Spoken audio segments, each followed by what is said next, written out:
जेजुरी येथील कडेपठार मंदिरात अश्विन महिन्यात येणाऱ्या प्रत्येक शनिवारी रात्री शेजारतीनंतर छबिन्याच्या सोहळ्याचे आयोजन केले जाते.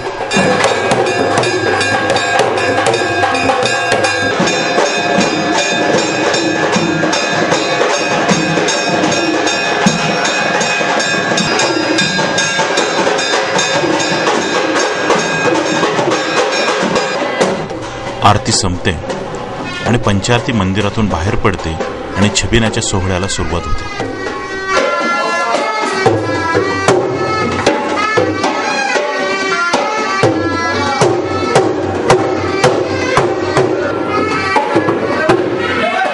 हा छबिना मंदिराच्या प्रदक्षिणा मार्गाने निघतो.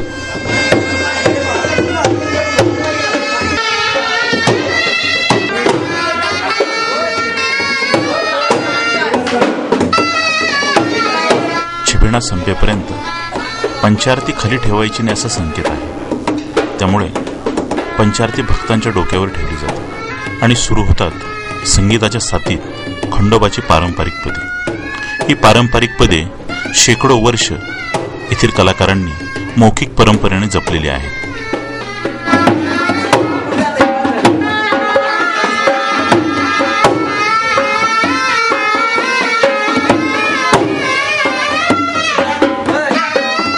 छबिन्यावेळी गायली जाणारी पारंपरिक पदे, या पदांमधून खंडोबाविषयीच्या उपासकांच्या भावना व खंडोबाच्या विविध उत्सव, यात्रा यांचं वर्णन आपल्याला दिसतं. लोकगीतांची आवड असणाऱ्या श्रोत्यांना आणि अभ्यासकांना ही एक मोठी पर्वणीच असते.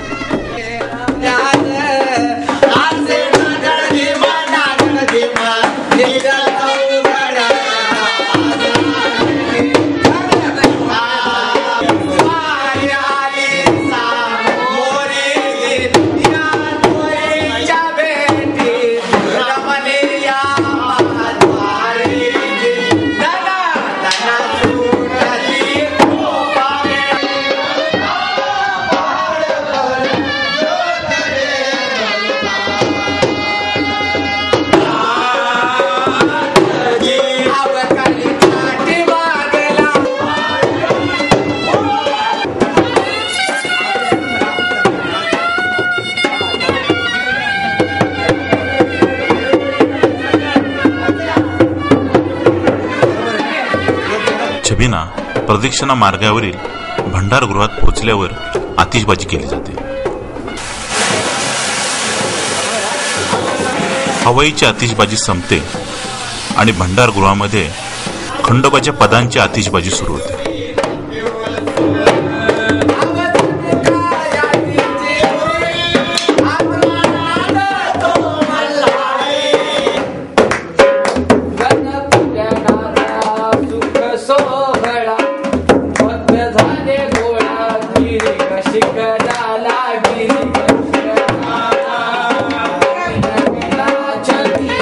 खंडोबाच्या पारंपरिक पदांमधून छबिना रमवीत असताना येथे स्थानिक कलाकार लोकनृत्यही सादर करतात.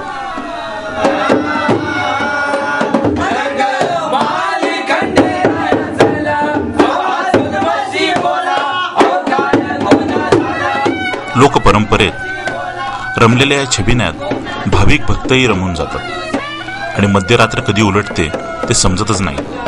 छबिना भंडारगृहातून बाहेर पडतो आणि पंचलिंग मंदिरात पोहोचतो. त्या ठिकाणी शंकराची आरती केली जाते.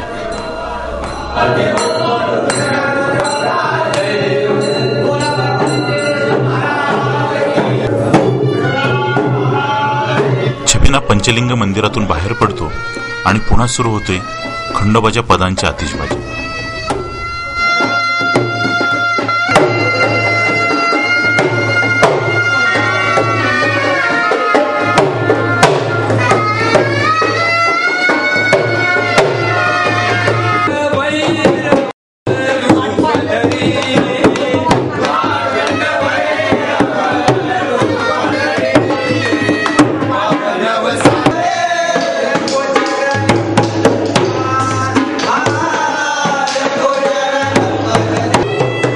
रात्री सुरू झालेला हा छबिना मंदिराच्या पुढील भागामध्ये जेव्हा येतो तेव्हा उत्तर रात्र सुरू झालेली असते.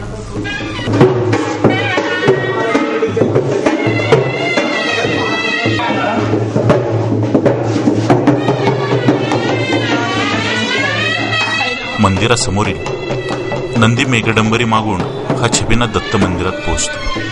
त्या ठिकाणी दत्ताची आरती केली जाते.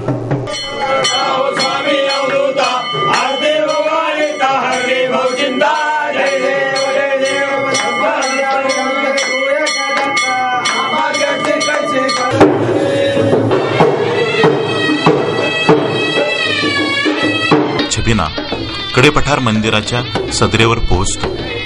या ठिकाणी लोककलाकार आपली गीते चढाओढीने सादर करतात.